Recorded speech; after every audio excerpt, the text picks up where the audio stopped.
cooking ampalaya.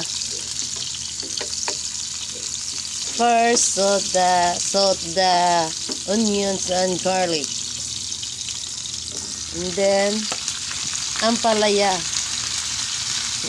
vegetables or better sweet. Basta ampalaya. In English ang ko YouTube man. Better sweet. Yung tinamiga.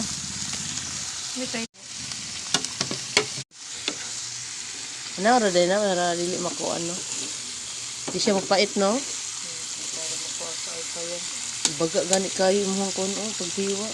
Ganahan ko mo crunchy. Usa ra ka buok. Ganahan ko mo crunchy nito. Di ba usa ra ka buok pa ampalaya?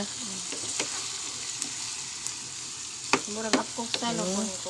Hakfok style. Hakfok din ako nito. Wow, yummy.